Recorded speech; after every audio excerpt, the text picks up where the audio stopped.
Welcome to all friends. ഞാനിന്നിവിടെ തുടങ്ങുന്നത് പുതിയൊരു യൂട്യൂബ് ചാനലാണ്. ചാനലിൻ്റെ പേരാണ് ബ്ലൂബെറി. ഞാനിന്നിവിടെ വെക്കാൻ പോകുന്നത് ചെറിയൊരു ബീഫ് കറിയാണ്. ആദ്യം അതിനു വേണ്ടി സവാള, പച്ചമുളക്, ഇഞ്ചി, വെളുത്തുള്ളി, വേപ്പില ഇതൊക്കെ ആദ്യം കുറച്ച് അരിഞ്ഞ് വെച്ചു. ബാക്കി കുറച്ച് നമ്മൾ ബീഫ് കുറച്ചെടുത്ത് അതിനകത്ത് വെച്ച് ആവി കയറ്റി ബീഫിലോട്ടിട്ട് വേവിച്ച് വെച്ചു. ബീഫ് ഓൾറെഡി വെന്ത് കിടക്കുകയാണ്. നമുക്ക് ആദ്യം ചീഞ്ചട്ടി വെച്ച് അതിനകത്തേക്ക് കുറച്ച് വെളിച്ചെണ്ണ ഒഴിക്കാം.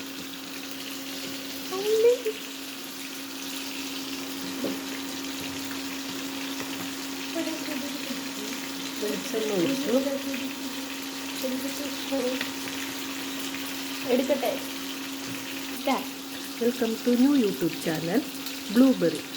ഇത് ഞാനിവിടെ വെക്കാൻ പോകുന്നത് ബീഫ് കറിയാണ്. പിന്നെ ആദ്യം ചീഞ്ചട്ടി വെച്ച് കുറച്ച് വെളിച്ചെണ്ണ ഒഴിച്ചു. ഇതിലേക്ക് കുറച്ച് കടുകിട്ടു.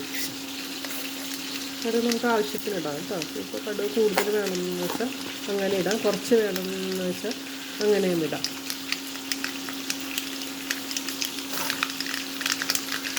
കടുകൊരുവിധം പൊട്ടി വന്നിട്ടുണ്ട്. പൊട്ടി വന്നതിന് ശേഷം അരിഞ്ഞു വെച്ചേക്കുന്ന സവാള, പച്ചമുളക്, ഇഞ്ചി, വേപ്പില, വെളുത്തുള്ളി ഇതെല്ലാം ചീഞ്ചട്ടിയിലോട്ട് ഇടണം. കടുകെല്ലാം പൊട്ടിക്കഴിഞ്ഞിട്ടുണ്ട്. അതിന് ശേഷം അരിഞ്ഞു വെച്ചേക്കുന്നൊക്കെ ഇതിനകത്തേക്ക് ഇടാം.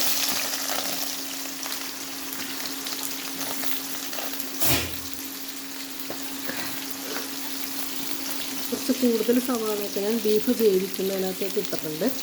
അതിനകത്തേക്ക് സവാള, പച്ചമുളക്, ഇഞ്ചി, വേപ്പില, വെളുത്തുള്ളി ഇതൊക്കെ ഇട്ടാണ് ബീഫ് ഞാൻ ആദ്യം വേവിച്ച് വെച്ചേക്കുന്നത്. ഓൾറെഡി ബീഫിൻ്റെ വിസിൽ പോയി.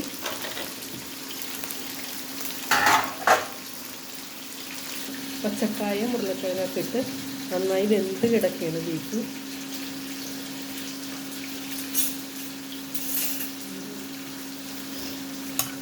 നന്നായി കഴുകിയിട്ട് നന്നായിട്ട് ഇളക്കണം. ബീഫ് നന്നായി വെന്തിട്ടുണ്ട്.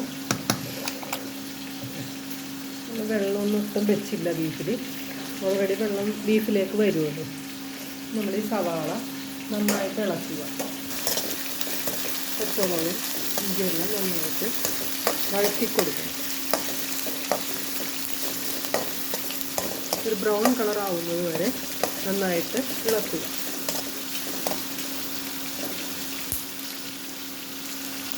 പാനിൽ മീൻ കുറച്ച് വറക്കാനായിട്ട് ഇട്ടിട്ടുണ്ട്.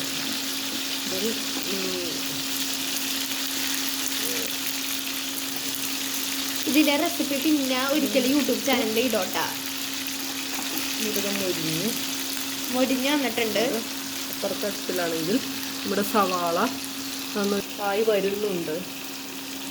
ബീഫിനുള്ളത് സവാള നന്നായിട്ട് മൊരിഞ്ഞിട്ടുണ്ട് ഫ്രണ്ട്സ്. അതിലേക്ക് അല്പം മഞ്ഞൾപ്പൊടി നമുക്കൊന്ന് 2 ടീസ്പൂൺ മഞ്ഞൾപ്പൊടി ഇടാം. അതിന് ശേഷം മല്ലിപ്പൊടി ഇത് 2-2.5 ടീസ്പൂൺ മല്ലിപ്പൊടി. അതിലേക്ക് അല്പം മുളക്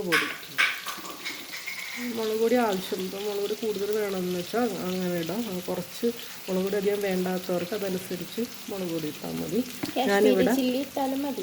ഞാനിവിടെ 1 ടീസ്പൂൺ മുളക് പൊടിയാണ് ഇട്ടേക്കുന്നത്. ശേഷം സാറാസിൻ്റെ ബീഫ് മസാലയാണ് ഞാനിവിടെ ഇടാൻ പോകുന്നത്.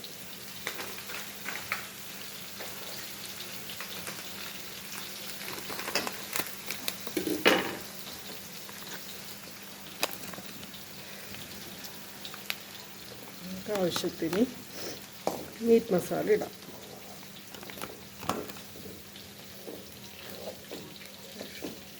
അതിനുശേഷം നന്നായിട്ട് ഇളക്കണം. മൊരിഞ്ഞ് വന്ന വരെ ഒരു പിന്നെ മസാലയുടെ ഒരു പച്ചപ്പ് ആ കുത്ത് മാറുന്ന വരെ നമ്മൾ ഒരു മീഡിയം തീയിൽ നന്നായി ഇളക്കി കൊടുക്കുക. മസാലയുടെ പച്ചപ്പൊക്കെ നന്നായിട്ട് പോയിട്ടുണ്ട്. മസാല നന്നായിട്ട് മൊരിഞ്ഞു. ഇനി നമുക്ക് വേവിച്ച് വെച്ചേക്കണം മീറ്റ് ഇതിലേക്ക് ഇടാം. ഇവിടെ ഇതിനകത്ത് ഉരുളക്കിഴങ്ങും പച്ചക്കായയും എല്ലാം കൂടെയാണ് ഞാൻ വേവിച്ച് വെച്ചേക്കുന്നത്. സവാള, പച്ചമുളക്, ഇഞ്ചി ഇതെല്ലാം വേവിച്ച് വെച്ചേക്കുന്ന ബീഫാണ്. ഇനി ഇത് ചീഞ്ചട്ടിലേക്ക് ഇടാം.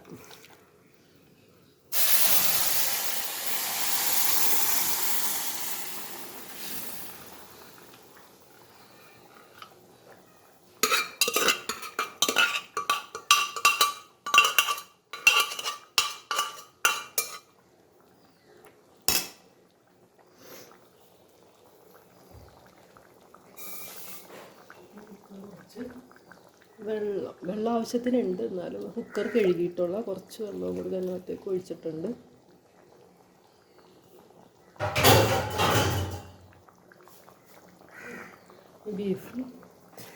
ബീഫ് കറി നന്നായിട്ട് ഇളക്കി കൊടുക്കുക. ഇതിനകത്തേക്ക് ഈ മസാലക്കൂട്ടും എല്ലാം നന്നായിട്ടൊന്ന് പിടിച്ച് വരണം. ബീഫ് നന്നായിട്ട് വെന്തിട്ടുണ്ട്. ഒപ്പം ഉരുളക്കിഴങ്ങും പച്ചക്കായും വെന്തിട്ടുണ്ട്. നന്നായിട്ട് ഉടഞ്ഞു പോയിട്ടില്ല. ആവശ്യത്തിന് വെള്ളവുമുണ്ട്.